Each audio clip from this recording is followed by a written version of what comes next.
You are already accepted. Community Rewatch. Whoop. I'm Ethan. I'm joined by Jonathan. Hello. And Christian. Hey, how's it going? And we are. How you guys going? How's it going? How you doing? It's been good, honestly. Chiefs It's been a good Kingdom, couple baby. weeks. Yeah, football's back. Red Kingdom. Chiefs Kingdom. We're all from KC area. Kansas City Kingdom. Kind of disappointed. From KC to appreciate it. Jonathan, you're not wearing any kind of Chiefs gear at all. Because I bleed it. I don't have Right, to wear you it, bleed red? know. Exactly. We all bleed red. Yeah, if you believe anything other than the red, then you should probably get that checked on. Yeah, honestly. Yeah, Christian and I both donning the Patrick Mahomes jerseys right now. Patrick Mahomes. Mahomes, the GOAT. Let's get into the podcast, though. How about? So today we are going to be looking at Season 2, Episodes 5 and 6. Episode 5 is Messianic Myths and Ancient Peoples. And then Episode 6 is Epidemiology. We've Messianic Myths and Ancient Peoples is an episode. It is an episode. Of course, you guys are all Christians, so you're triggered at it. Yeah. So with epidemiology, instead of saying how people are like, oh, that's a college word. Now I'm going to start saying, oh, that's an Eminem word right there. Epidemiology. I'm in anesthesiology. What was the thing? It's like, was it 50 Cent was only 23 whenever he rhymed mansion with Wisconsin? Or it wasn't 50 Cent, but yeah, I've seen that around. So, if you ever feel like you're accomplishing a lot, just remember whenever he was 23, he was able to rhyme mansion with Wisconsin. That's right. Christian, do you want to give us a little synopsis of Messianic Myths and Ancient Peoples? I would love to give a little bite-sized synopsis. Make it sound better than it is, because this episode Messianic sucks. Myths. Okay, so we open up the shot of a scene in anthropology class, and Duncan is teaching about the study of humanity by showing YouTube videos. And so whenever Shirley realizes that YouTube is a godless place, like we all realized back in 2013, Charlie bit my finger. right? Ow, Charlie. She takes it upon herself to create a Christian YouTube, which actually exists. There's Really? a website, or there used to be one. I'm going to Google it right now just to make sure it actually. It used to be one called GodTube, Of course. right? Yep, it's still up. So a Christian YouTube. Although now while I'm looking at GodTube, it looks like it's just kind of been taken over by far right conspiracy theories, which what hasn't these days, but. And so she goes to Abed, right there. It's mainstream if there's a far right copy of it. So Shirley recruits Abed to create a Jesus video to sort of make Christianity viral, and Abed kind of does so, but he takes it from the perspective of a filmmaker. Jonathan's watching the game over my shoulder because I have. We're looking at the Bengals, Dolphins destroying the Dolphins. Patriots right now, 17-0 at halftime. Mac Jones is on my bench. So anyway, Abed basically makes a Jesus film where he's Jesus, and all of Jesus's life is a camera. Basically, a whole meta episode. There aren't really any side plots to this. It's really just that Pierce is hanging out with the old folks. Yep. And the old folks are basically the young folks of the episode because they're the young drinking and they're playing poker and they're stealing cars. Jeff is his only character trait this episode is that he's the dad of the group, but he's not. Yeah, not a lot of Jeff, Britta, or Annie in this episode. Yeah, Mhm. or Yeah. really Troy. I mean, he's Let's be That's the true. peacemaker's Yeah. word to the weak. Like with that rap at the end, if you listen to it, it's actually pretty good. Yeah. So that's the episode, but like Ethan mentioned, it wasn't as great in practice as I feel like it could have been. Like it is a great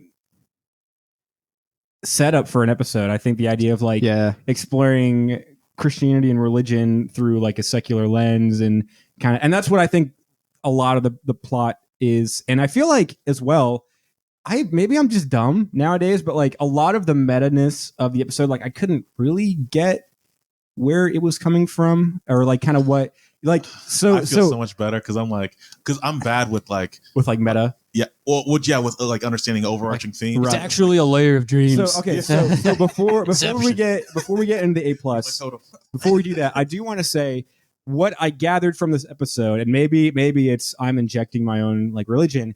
Is I think that Abed was saying that like if you read the Gospels that Jesus was being meta, or like maybe American and Western Christianity has made Jesus into this meta figure where it's like every time the Pharisees come to him, he's got like a back answer.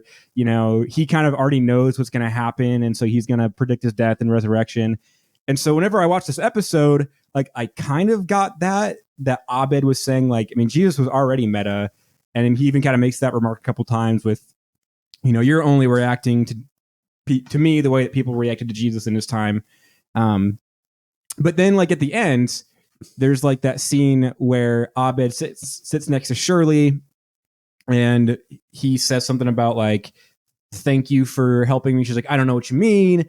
And then he's like, you heard me praying, and that's why you destroyed the film. And she's like, I don't know what you mean.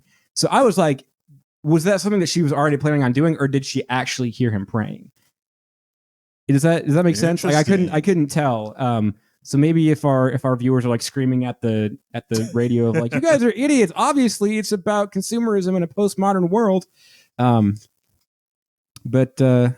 Yeah. So from the framing of like the shot, it makes it seem like, oh, she did hear him. That's how I see. If it would have been so, because like that whole like it's like one long take of just like Abed praying. If you would have had like Shirley like kind of like walk into the frame and like back up, that would have been a lot easier. So that way we know that she heard him pray, but he didn't. Yeah. But I don't know. That was like that scene actually kind of gave me chills. Like not really, not because of like, yeah, that's right, secular media Christians are extra. Not because of that. I don't know. It just was like. One for the little guys, yeah. One for the little guys, right? Are you talking about like when she comes in and destroys the camera? Or are you talking about the because I feel like it's, and I think this is something that Abed does a couple episodes later, where it's like she knows that in the eyes of like everybody else that she's going to be seen as the villain, but Abed sees it as like a good thing because he doesn't want to finish the movie. So like based on that, I'm inclined to believe that she did hear him pray.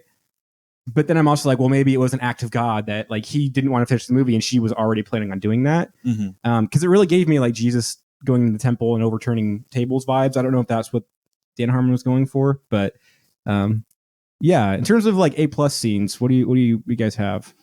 I don't have any. Yeah, you don't have any. Yeah. This episode kind of blows. It does, honestly. No, Ethan. So we share notes, and Ethan on his put 404 error not. That was brilliant. I thought it was like something wrong with the computer. I was like, dang it. You should have gone to Microsoft. Yeah. But no, same here. Like I was trying to. If I had to pick one, I'd say like the opening viral video scene. It gave me like kind of nostalgic vibes of like like end of high school, right, or even like a little bit of early college. And like, like there's like that one kind of cool teacher who's like actually showing videos. Exactly. Yeah, I got the same thing. Yeah, so, like, that was kind of fun, especially with like the old school projector. Like you actually have to physically connect the laptop to the projector.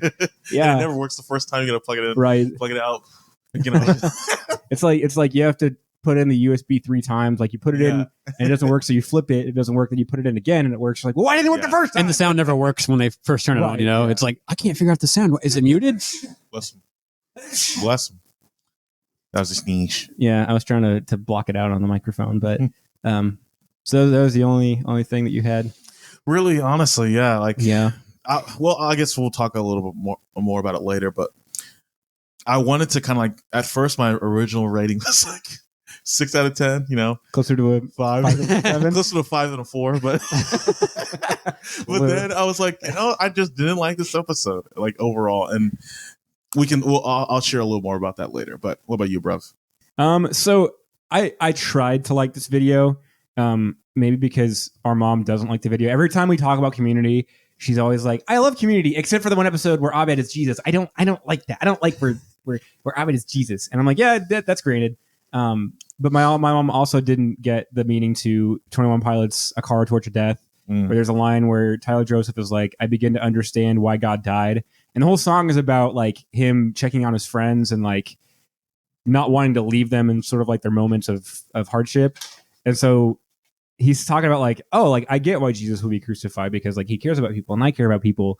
But my mom heard that, she's like, I don't like that song because God dies in the song. And I'm like, well, like that's what the New Testament is about, right? It's God dying and then like coming back. That happened. Right. So I tried to like this episode or tried to like parts of it. I like Pierce's. I actually kind of like Pierce's like side plot in this episode. Like he's the voice of reason in like the guys, we shouldn't be doing this. I'm never gonna forget when we went to Vidor, Texas in 2020.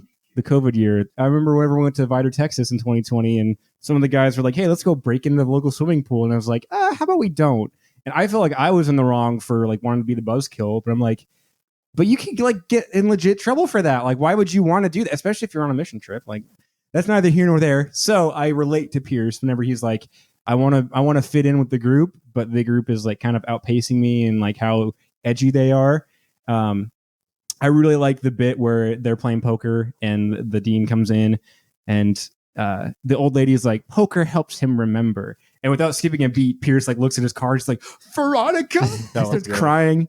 But I didn't like the line where Leonard was like, "Get out of here, fruit."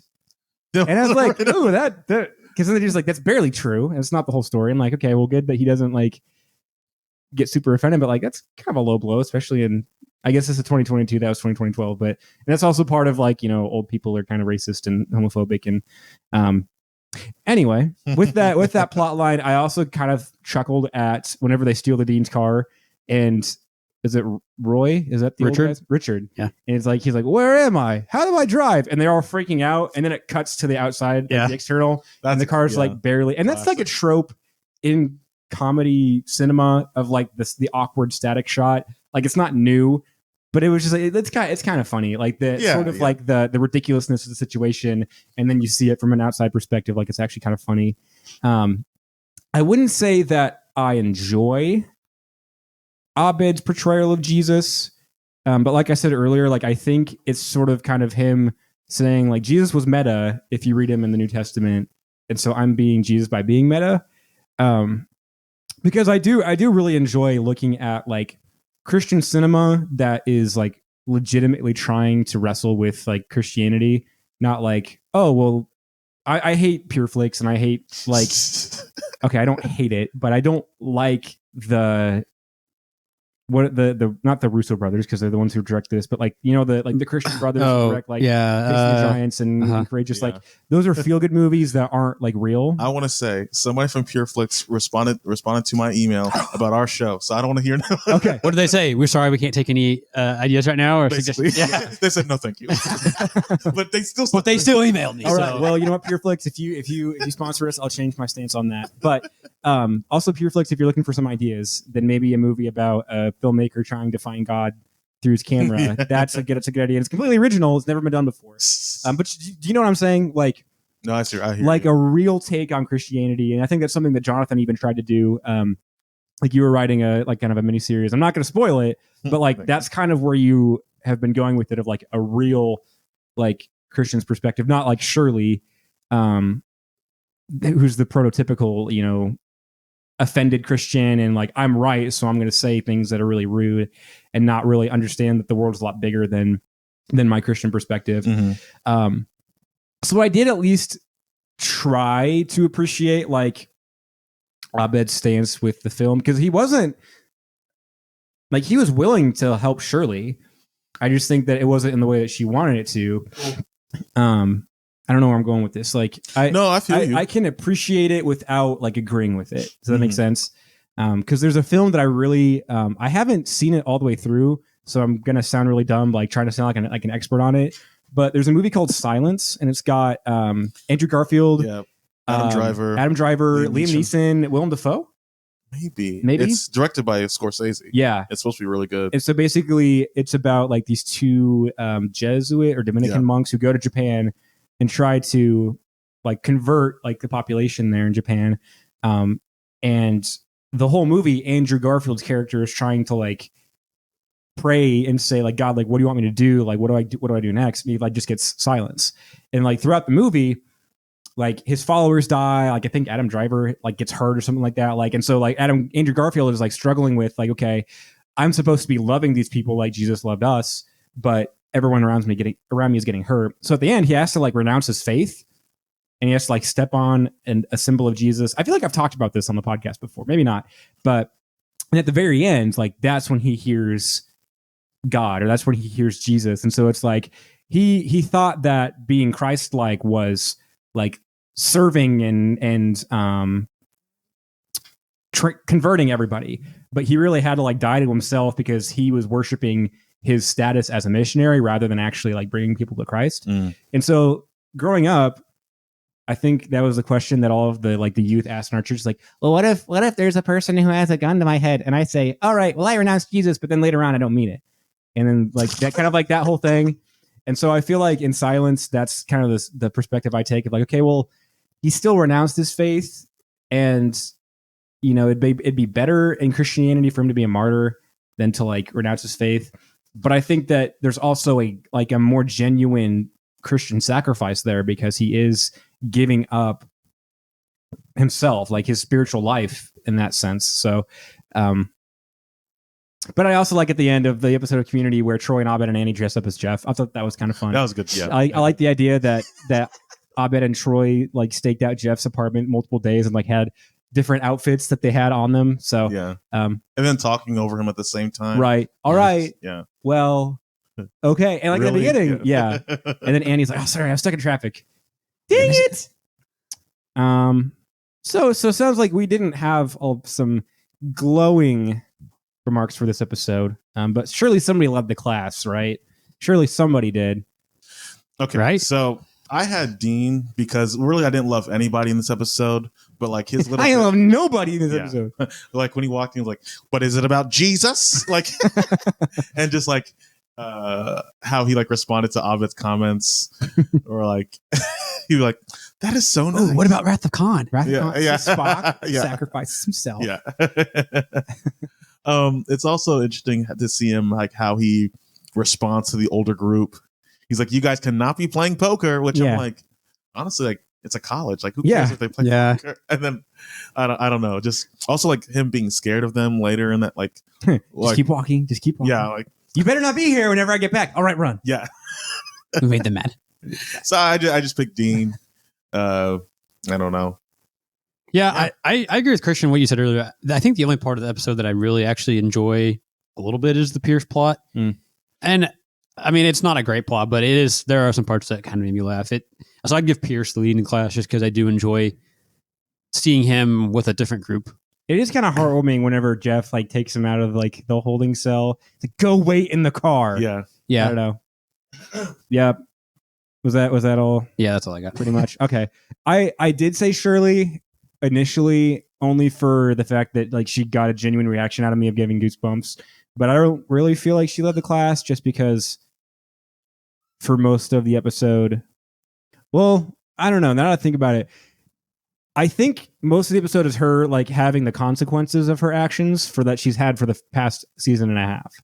Because the beginning of the episode, she's well, I want to make a Christian YouTube, and so that's what takes the whole thing in motion. And I really don't blame her for being offended that Abed is pretending to be Jesus. And they're hey, look, it's a real life Pharisee. Hey, go back to your temple. I don't know. I have mixed feelings about that. And I'm still trying to formulate what I feel in my head as I'm talking. So that's probably why this feels really disconnected. You're good. Talk it out, brother. Right. I feel like that. I mean, I'm just going to launch straight into my extra credit because I feel like Shirley at the beginning of the episode takes the stance that a lot of Christian leaders have of we've got to make Jesus cool and hip and word hollow, right? We got to be in with the youth.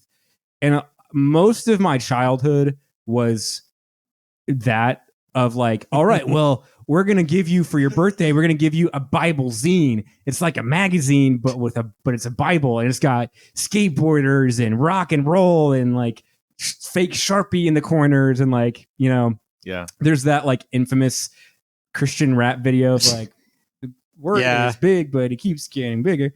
Right. Yeah. I'm not going to finish that. We're not going to. I was thinking of that too when I watched this episode. Right. And I'm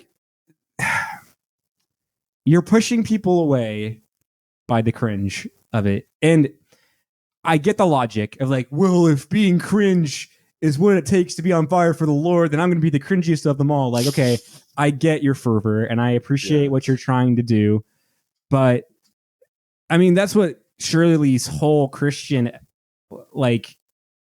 personality is I know I'm right about my eternity, so I can compromise being tactful and call Britta a heathen and criticize Annie for being Jewish. Say the line, atheist.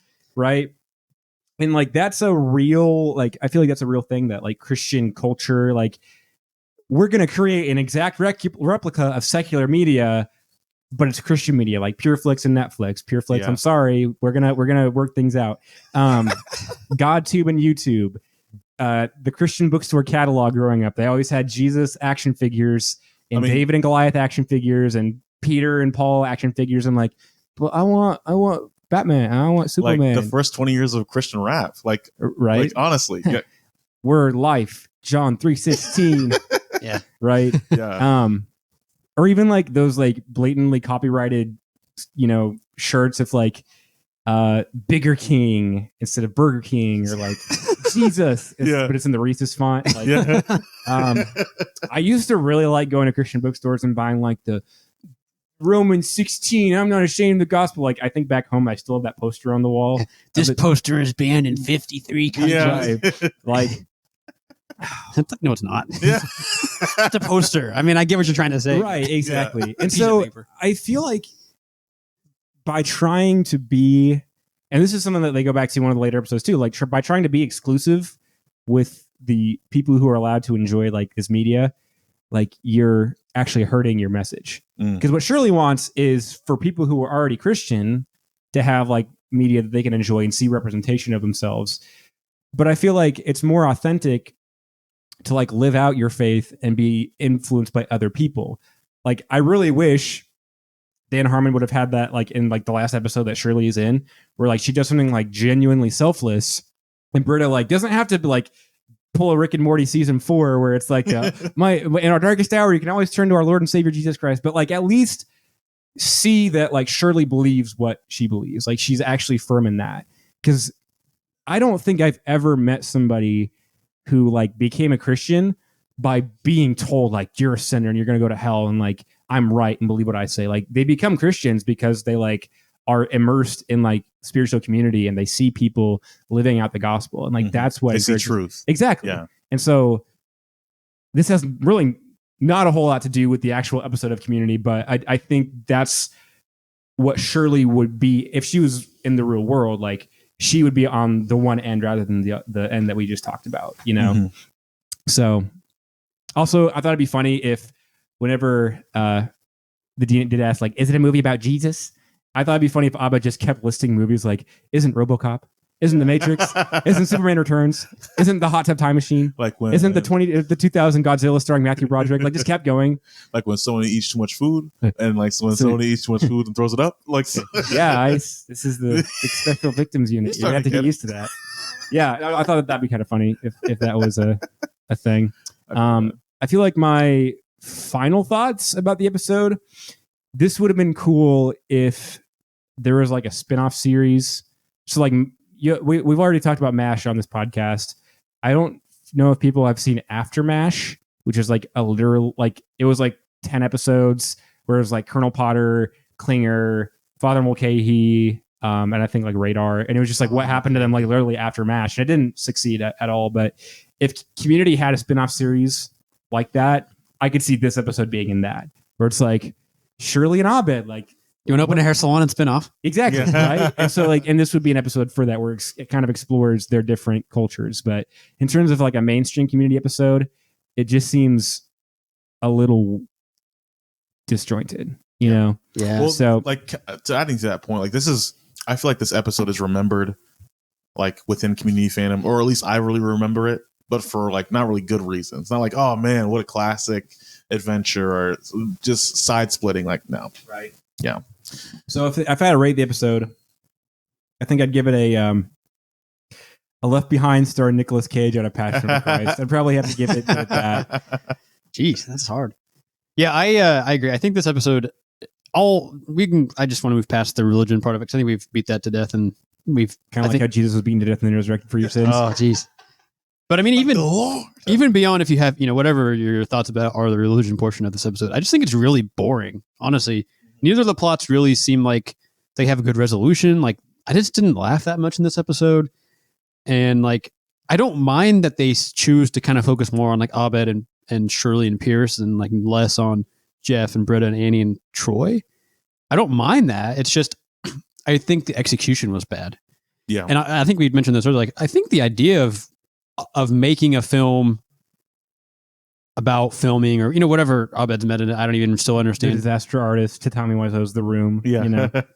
Like I think that's a good premise. I just think they handled it poorly in this episode. And again, I'm not even talking about the religion part of it. Whatever your thoughts are on that. Like I just think, I don't know. It just felt really, really. I don't know. No, I agree with It you. just was like boring to me. I was like, I don't really feel interested in this. They burnt. This was a great community premise that they burned. Yeah, on they wasted the. Yeah, they did. I also that they nailed to the cross on the Jesus. Oh gosh, geez. I could help. I actually also put this in my notes. Like, and Christian, you've already mentioned this, but one last thing on like the religion part is like I put what Christians in America think persecution is in quotes. Yeah, it's like is Shirley whenever she's in the classroom and they're all watching YouTube videos, yeah. or like a god of farts. Like that's what Americans think. American Christians think persecution is like. Right. Oh my other non-Christian friends are watching YouTube videos about farts. Oh God, forgive them. Right. Yeah. I don't know. But that was something I didn't put in my notes, but I thought about this past week quite a bit. Like, it's one thing to be hated, like, for your faith, which is what like the Gospels talk about. Of like, if the world hates you, realize that it hated me first. Like, that's one thing. But if people hate you. No, if people hate your faith because of you, like that's another thing. And that's what this episode is. That's a word. It's like Britta hates Christianity because of people like Shirley. Mm-hmm. She doesn't hate, well, she hates all religion because she thinks she's cool. And that's why, I mean, again, here I am, I'm the Christian who gets triggered by everything. And I'm not a perfect Christian. I don't ever claim to be, but like it still bothers me when people will like actively make fun of Jesus. But I'm okay with people making fun of Christians because Christians kind of deserve to be made fun of sometimes. Like Christians who fail to meet the mark. Yeah. Or like Christians who worship white Jesus, like white Republican gun-owning Jesus. Like I get that. But it still bothers me when people like, you know what I mean? No, I totally like get everything that Jesus that. says is like perfect. Like, well, that's the thing. Like if you actually met the guy, like you like him. Like, but people hate kind of what he's become by his followers. Yeah. Right. So I get that. But I feel like that could be another way to kind of sum up the episode of like, if people hate your faith, that's one thing. If people hate your faith because of you, that's another thing. So yeah. Spitting facts. Again, part of it, I guess, part of the religious thing. Like anytime like secular media like tries to take on like Christianity, I feel like it's always like half-hearted, and it's like that's like frustrating to watch for me. Also, like I was thinking about the opening scene, like. I think it would have like emotionally worked better for me if like Shirley was like on board with the videos and was like, oh, let's do a Christian one instead of like, oh, I hate these. Mm-hmm. Yeah. So let's make Christian media. Mm-hmm. Like, because I think of like our experiences, I think like this like a hyper, this like right. It's sort of like the hyperbolic. Yeah. Yeah. And so it's like, I just think like, I remember watching them like, why is she so pissed that like, it's crotch splitting, skier. Yeah. Like, I'm a ski lift ninja. Which seems like one of those like, I don't know, those videos that like the 15-year-old at your high school like would show you on his phone. Yeah. Like, oh God, like dude, take that off your phone. Like right. Right. And you're like, how did you get that? First of all, but on his second phone that like right. he somehow has a separate SD card. What was the point you were originally trying to make? Oh, that if Shirley was genuine about like, oh, this is good. Yes, and like, yeah, I think that would have worked better instead of like, no. So let's make our own thing. Yeah, right. And instead of hating Doctor Disrespect, so you make Doctor Evangelist, which is an actual thing. It's a Twitch streamer who like plays video games and tries to convert people over. Oh, neat. Twitch chat. It sounds neat, but Curtis Connor did a video of it. And maybe it's just because Curtis Connor's an atheist, but it did come across as kind of more of like Shirley's God tube versus like, oh, like what if this guy just happened to be a Christian and instead of like tearing people down, he like lifted people up. But yeah. I digress. And then the last thing I noticed, which I mean, correct me if I'm wrong, I don't get why Pierce like stopped or like was suddenly like, oh guys, we shouldn't do this. I didn't because whenever and I caught it at the end whenever Richard hits the telephone pole or the light pole, everybody else bails and they run away, and then Richard was like, am I Richard? Then I'm fine, but who are they? Are they our friends? And it's like that kind of like, are they our friends? But Leonard left him to get fed to the wolves. Pierce realized that, like, oh yeah, Jeff was kind of right, that Leonard kind of sucks. Mm-hmm. And not in a cool way, you know. Annie, you're acting like a schoolgirl and not in a hot way. Well, it's kind of interesting to think too, like Leonard, like, oh, isn't a good friend, like, because we always kind of see Leonard like kind of putting around, like, oh, he's just some weird old guy, but it's like he's actually like kind of a jerk. Yeah. That's why his kids don't see him. And like You're missing the point by idolizing him. yeah. You can add him to Patrick Bateman and Joaquin Phoenix's Joker and Walter White. You're missing the point by idolizing him. Mm-hmm. Yeah. Now I get the Pierce thing too. I was kind of confused by it, but I did kind of think that was kind of the point was, oh, these aren't really my friends. They just, they aren't really good people. Right. But I do kind of wish they still would have had like a wrap up conversation between him and Jeff. He tells him to go to the car, and like Jeff's like, oh, by the way, call Britta, whatever. And there's like a joke. I just think, I feel like we were starting to feel for Pierce a little bit and like see some more like, oh, maybe he's not totally evil. Like he's got some humanity to him. Right. And then like they don't talk about it again. Well, So like, at least I'm not Hitler, right? Like, I just, they could have done a little bit better job of like summarizing that or like explaining, oh yeah, Pierce is sad because he realized like he thought he was close to these people, but he really had something in common with them, or whatever. Or, like he still feels bad for Richard. It's just like it. I don't know. Again, this episode is just flawed and not really well executed. So we're just going to move on from it probably. But Great. Yeah, 3 out of 10 for me. I don't think I gave a rating earlier. 3 out of 10, closer to a 3 than a 4. Yeah, honestly. Yep. All right, on to episode 6 of season 2, Epidemiology. We're getting better now here. We have a good stretch of episodes coming up, so we can move past the booing and the crapping on Dan Harmon and Community and get to some good episodes. I wasn't crapping on Dan Harmon. I was just crapping. Okay. Anyway, Christian, give us a synopsis, please. Did you get? Okay, so this episode is epidemiology, and did you guys know what the study of epidemiology was? Diseases. Okay. Right. Yeah. I mean, yeah. Epidemic. I was thinking epidermis, like skin, and I was like, okay, well, because the zombies bite the skin, but it's like epidemic, right?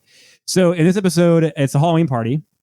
Halloween. Relatively a bottle episode, I would say. Like it's not like what we'll. I thought so. Yeah. Right. Like it's all mostly in the study room in the library.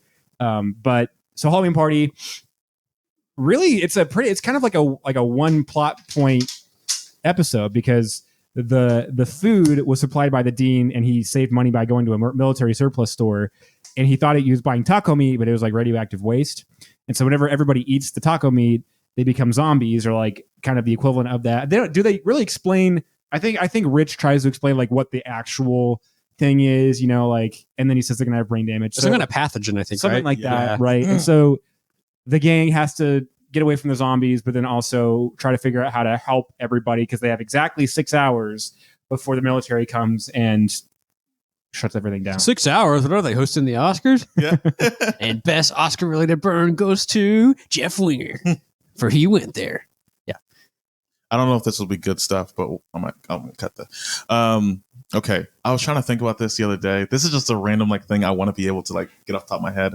Do you guys know like the military alphabet, like Alpha or Alpha Bravo Charlie Delta Echo Foxtrot Golf? I used to be an army kid. Like I used to want to be in the army. Golf, so you're disrespecting a U.S. Army soldier. It's India. Hotel India. Sierra Hotel India. Echo, Juliet Delta. Shield.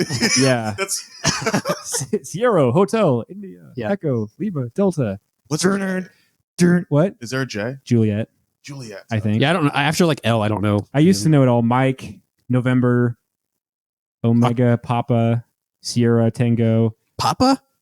You're just like Utah. Papa. Really? You're just like Papa. You have to understand there's consequences. Papa.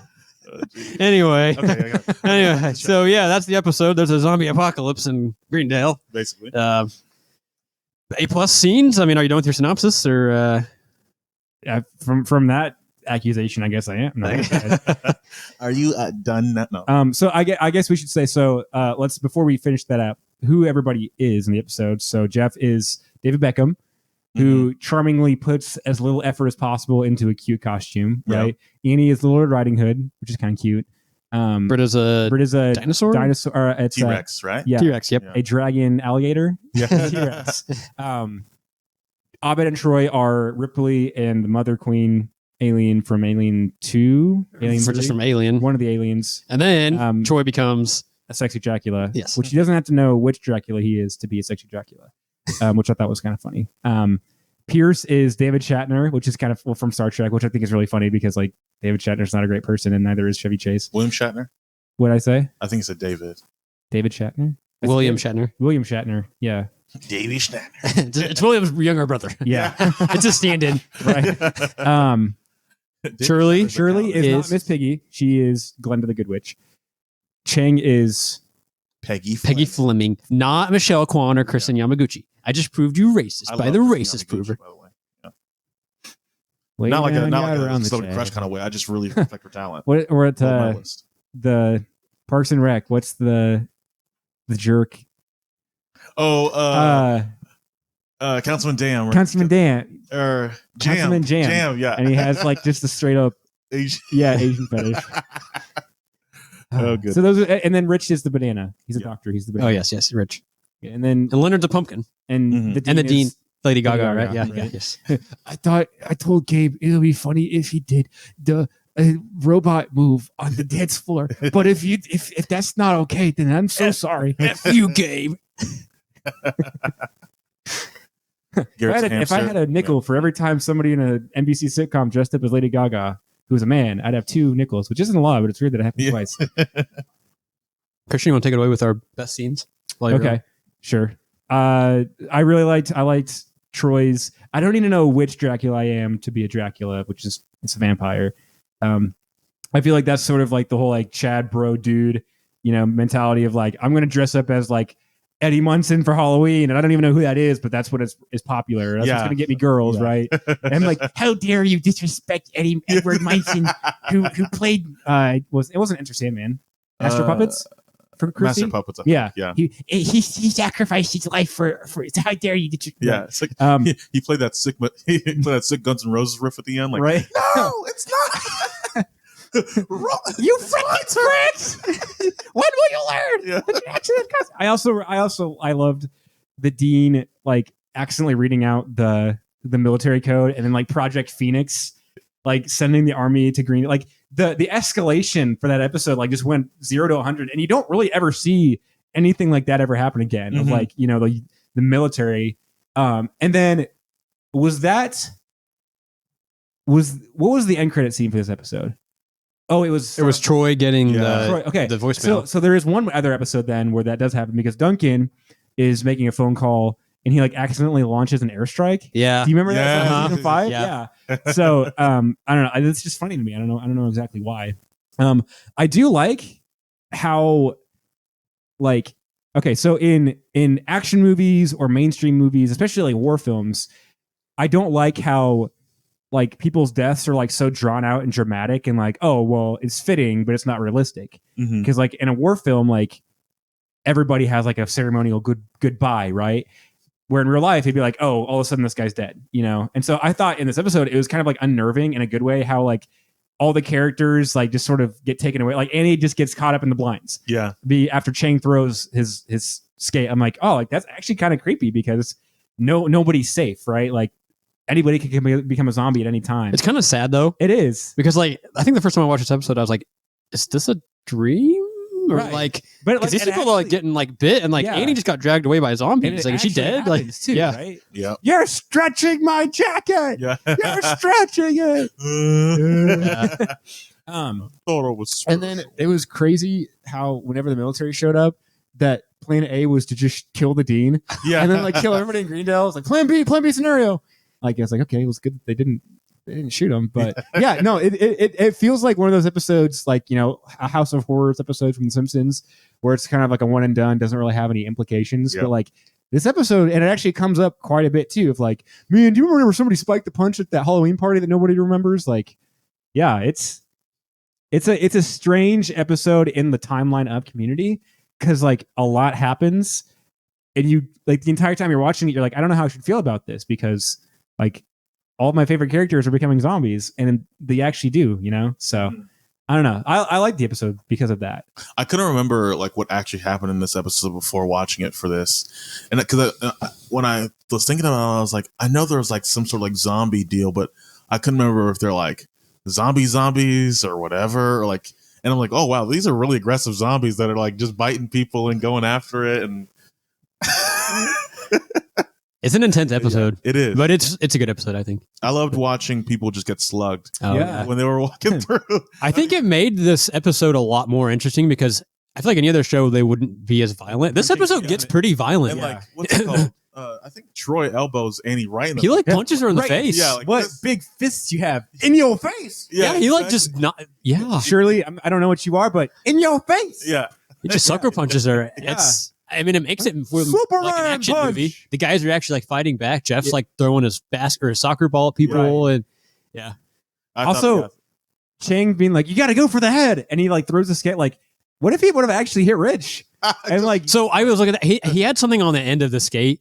There was something because I thought about that, but then I noticed there's like something on the blade. Blade protector. Yeah, so it doesn't actually cut anybody. Yeah. I noticed that, but oh no, I'm saying like, okay, like, are you talking about in the frame of the episode or like in real life? Like No. Kim Jong. like in the episode when he throws the skate, you can see there's like a protector Right. on I the guess what I'm blades. saying is, was that the showrunners doing that to protect the actors, or is that Chang doing it to protect everybody else? I don't know because I kind of see Chang like not doing that and like Right, actually yeah. being So that's what I'm dangerous. saying, like in but the frame of the episode, what if Chang had actually hit Rich in the head? And like, oh my gosh, Chang, you just killed Rich. Which And, like- honestly would be a good thing to do to Rich. Right. Like, if- And like, yeah, and even Jeff is like, I hated that guy, but you can't. Yeah. You killed him. and like people just kind of forget. I hate you less now, which tells you how much I hate you whenever you're Yeah, normal. Right, exactly. But GDMD. Nice. Like, wait, so again, our what if episode series, the what if Chang kills Rich Yeah. in the episode, Then he gets to be the dictator much quicker, probably. I'm the community watcher. right? And this makes you ask, what if? Yeah. What if Abed was actually the lawyer who got disbarred and Jeff was the antisocial guy Yeah. because his parents never got divorced? Mm. Okay. Anyway, We'll see. sorry. I think I definitely, No, you're good. yeah. No, I was gonna say the study room scene was just was the highlight of the episode for me. I also thought this episode was just shot really well. Like it looked Mhm. great. Yeah. Yeah, it does look really good. Yeah, like Yeah. it has the right like because it really easily with like a Halloween episode they could just really tone down like The colors color and make it hard to see everything. exactly, but like Mhm. like The Walking Dead circa 2012. yeah, yeah, and season 8 of Game of Thrones or gosh, what was I watching recently? Oh, what's really frustrating me in a lot of like bigger budget. I was going to say Star Wars or like Those Star Wars well, movies with It's in Star Wars too, but it's also like in a bunch of comic book movies. It's like, oh, the final fight's always in the dark. and it's always It's like- CG hero versus CG villain and Exactly. a CG background. Like I was watching like Wonder Woman 84, and I was Mhm. like, I cannot see a darn thing. Or like all of the Harry Potter Yeah, movies. all of Harry Potter is just Oh. in the dark. I remember Yeah. we watched, Yeah. we like rented it, and like we had one of those old like tube TVs at the time, and like we had to turn the brightness of the TV up. You all can't the see way. anything. You just Yeah. hear people whispering and talking, and then like you can't see anything on the screen.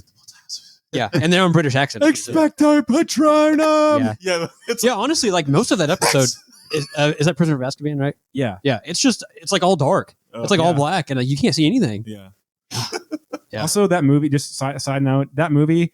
They get to the end of like the night, and you're like, "Oh, so the movie's over now." Like that's like halfway through the movie, and then they have to go back and do everything else. Like that movie takes a lot longer than you. It's a good movie. It is. It's one of my favorites, but yeah, of the Harry Potter ones anyway.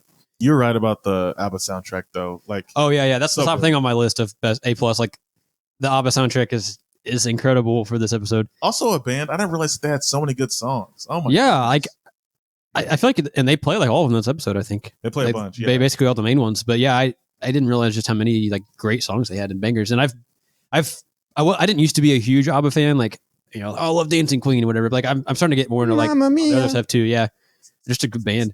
But not only like it's a band that everybody likes. Like it's cool. Like it actually like I think like especially in that ending scene or the climax, which I also have as an A plus thing, where you see Annie in the study room, and then like you see like the streamers on the vent like start to move, Yeah. and then like it cuts to the thermostat, and then Fernando. Yeah. You're like, oh man, that's Chills. Yeah, chills. Like that's awesome. That's just Yeah. great cinematography and like great use of the soundtrack. Because you think because you see Troy pushing the button, but you can't see Yeah. what he's doing. Yeah. So it's like, oh, he's gonna get down to like 69 degrees, Uh-huh. but it's like, oh, 58.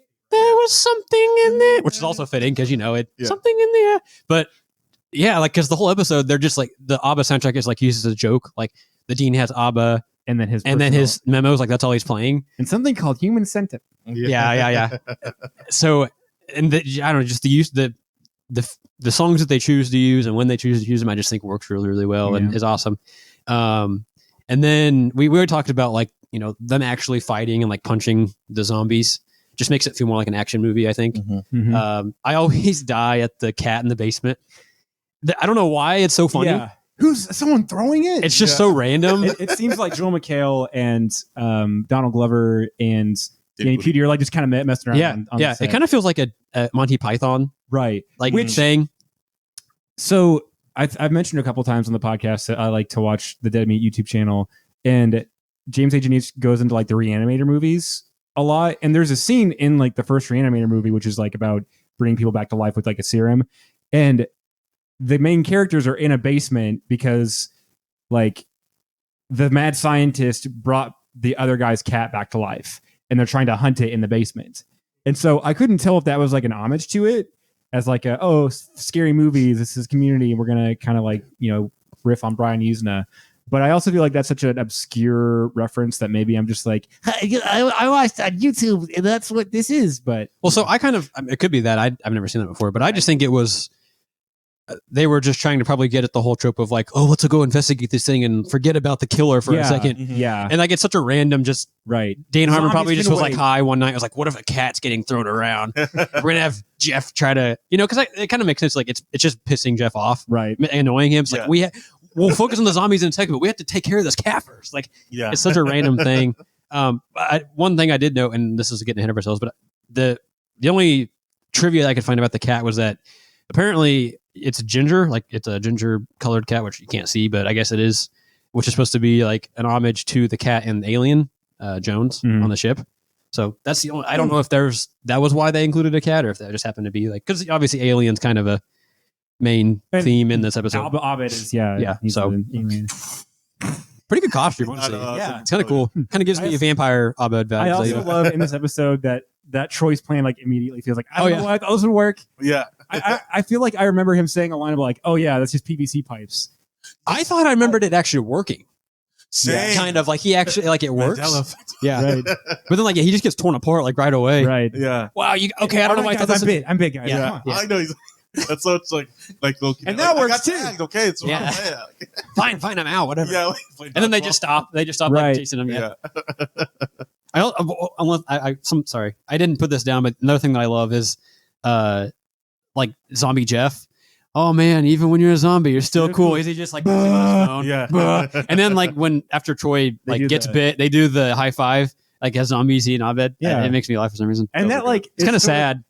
But it's less sad that it's less sad once they do that. Cause like, oh, it's still Troy and Abed. Yeah. But then said like, oh gosh, they're zombies now. Yeah. And like, what if Troy's didn't turn it down cold enough and they stayed zombies forever and then the military shot them all? Like, oh my gosh.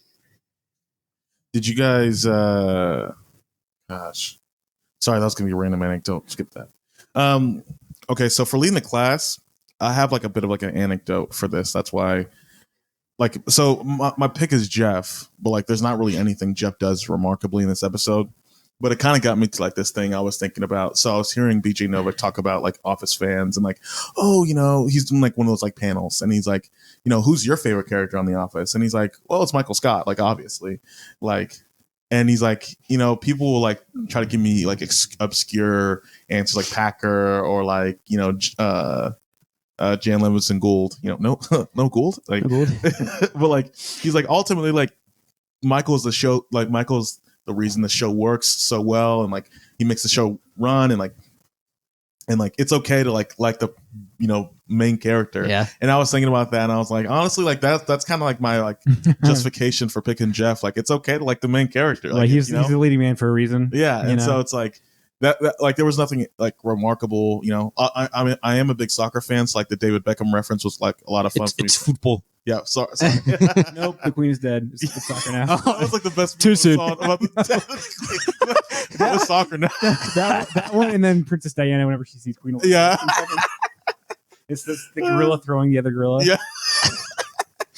But yeah, I had Jeff. What were y'all?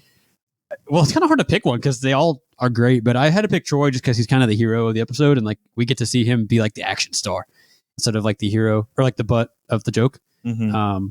And like when he comes around at the end and like kind of is embracing his nerd side again, like he goes back into his robot, Ripley costume, Right. which doesn't work unfortunately. But like, it's just kind of cool. Like, yeah, you know what, Troy? I'm glad you realize that you're still a nerd. Do you Like, have a plan B? Yeah. I think his acting is honestly, all of them have great acting, but I think Donald Glover's acting in the scene, like, or this whole episode, probably. I mean, he's already a great actor anyway, but I feel like he needs more action roles. Like, this is honestly, he does a really great job. Like, kind of showing like a dramatic side, kind of showing a adventure hero. Mhm. Not just a comedic actor. Forget side. Michael B. Jordan. Donald Glover's going to be the next Superman. Yeah. Sorry, Creed.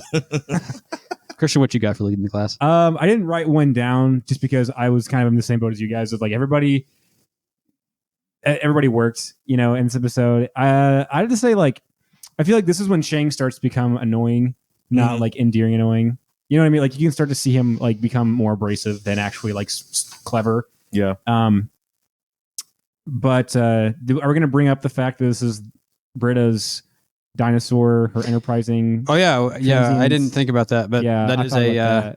So we did mention this, I think, a couple episodes ago. It's the season finale of season 1, I believe. Yep. Mm-hmm. And she mentions, or I guess Duncan mentions while they're in therapy, that she had an experience with an enterprising transient in a dinosaur costume at a birthday party. At a child's birthday party. So we talked about that, and I believe, I don't know if it was me or Christian that brought it up, but I think we kind of came to the conclusion that possibly she had a tragic past or right, like a bad experience, possibly with like being molested or something. Right. And so there is, it is just, not really much to say on that, except this is another episode where we kind of see that possibly call back to her. Or fans have speculated that. Yes. Like, that the reason she picked the dinosaur costume. Or, right. Mm-hmm. So I'm still going to be of the willful ignorance of like, nope, that has nothing to do with it. And it's just the singular joke of she can't use her hands for anything. So I'm gonna choose. I do think it's a pretty adorable costume. Right. Like, honestly, she looks pretty adorable in that costume. But you're not special. I'm special. I got 10 minutes to go on. Yeah. I want to say I didn't necessarily like Rich in this episode, but like despicable heel character. Yeah, I like bringing him back as kind of like a cameo. I like it. I don't. He's supposed to be unlikable, but I think for him to be in this episode, I mean, you're right. It's a fun call. Like, they could have brought like, I don't know. They could have had Patton Oswalt. They could have had Nurse. Yeah, Nurse Jackie he gets, or immediately killed. Like turns into a zombie. No. Yeah. But I think bringing Rich back, because like he gets bit, he gets to be like, oh yeah, he's like a villain kind of, like he doesn't tell anybody, and I think it's a good. I was special. Which like that's even like a great like callback to like his episode of like it should have been your brother. Yeah. Hey Duck, good Duck. Yeah. Yeah. Which is there another episode with Rich after this? It's season 4. I don't remember which one it is. Because was he in Paintball? One of the Paintball episodes? No, he starts to date Annie. Because then at the end of the episode, Jeff like runs through the rain, and you think he's gonna go see Annie, but he goes and because he goes to see Rich, like teach me your ways or something like that. Yeah, okay. Show me how to be like you. Yeah, that's right. So if I had to pick one, I would say probably Troy. Like Ethan said, I think I think for the journey that he goes on in the episode of like, because he does that a couple times, and I think we've talked about on the podcast too of like Troy and Abed aren't really a good match for friends, but like Troy and Abed, like Abed is Troy's first real friend where he's not trying to be cool. Mm-hmm. Like, it's who Troy really is. And so, we talked about it with the college prank episode where he doesn't want to embarrass himself in front of the girls, or whenever Troy like moves away in the Floor is Lava episode and like he's dating Britta. I like seeing that story arc or that character arc of like, okay, my friend is more important to me than just a couple of random girls that probably aren't going to actually give me attention, know?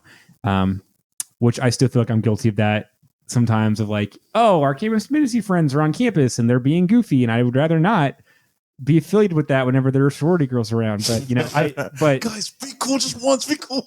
Can you not do this one thing for me? Right. But then I gotta like check myself. It should have been me. They stole it from me, Carmine. That was today.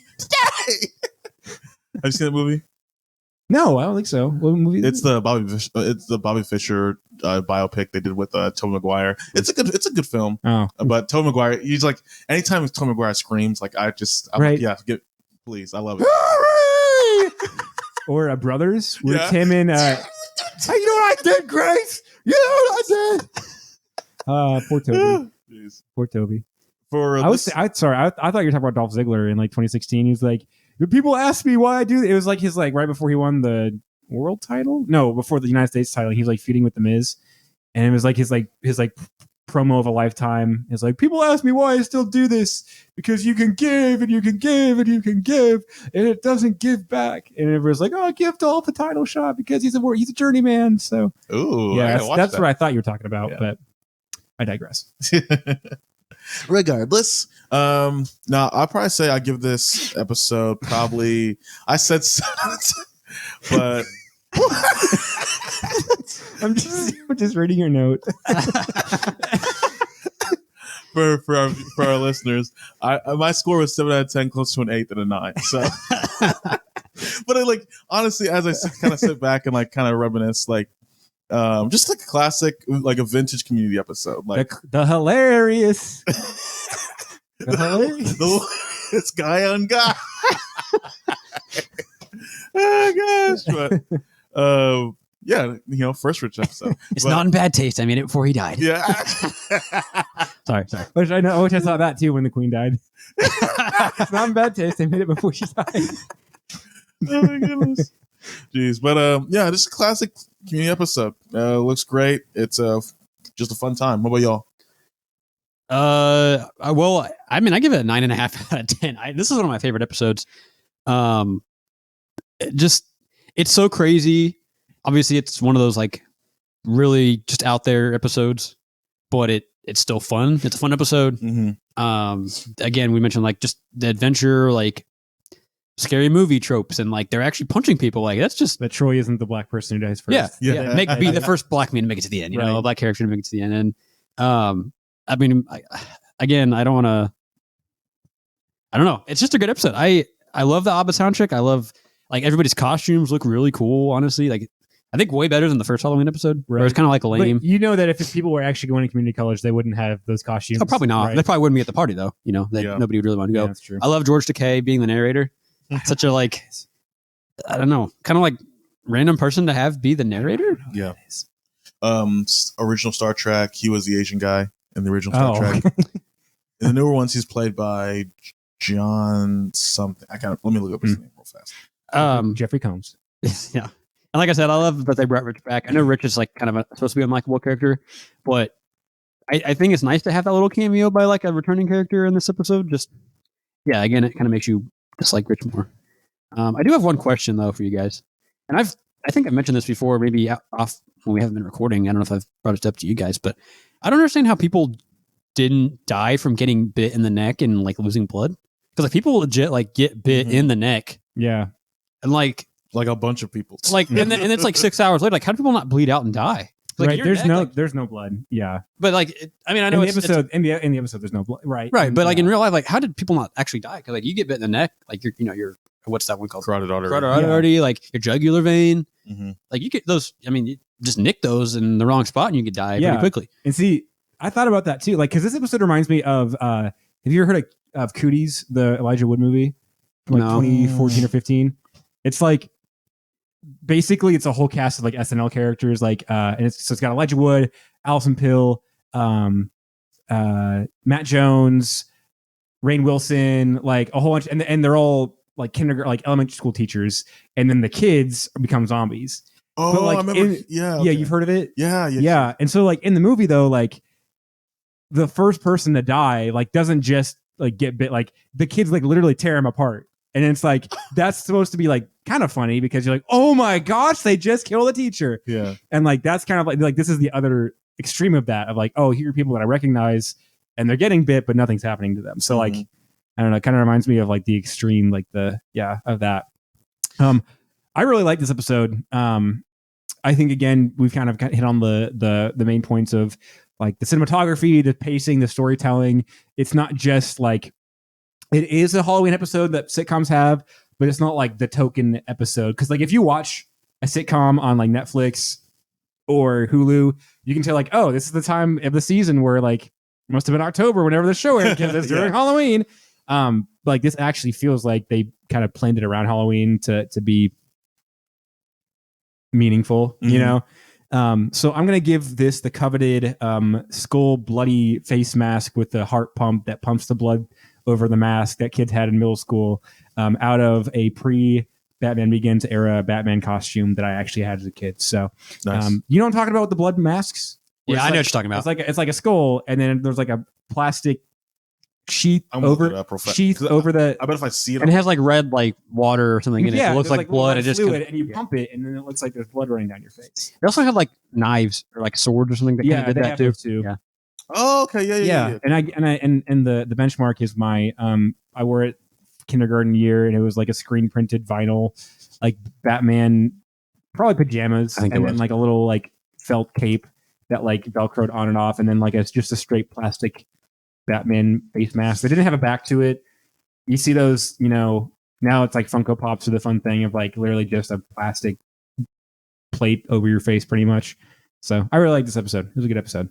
But other than that, this has been an episode of You're Already Accepted, a community rewatch. This has been Christian, Jonathan, and Ethan. Okay, sorry. Until Pure Flicks or Raid Shadow Legends pick us up, we are hosting this in my apartment, which is why there are so many interruptions. But you folks have a great rest of your day.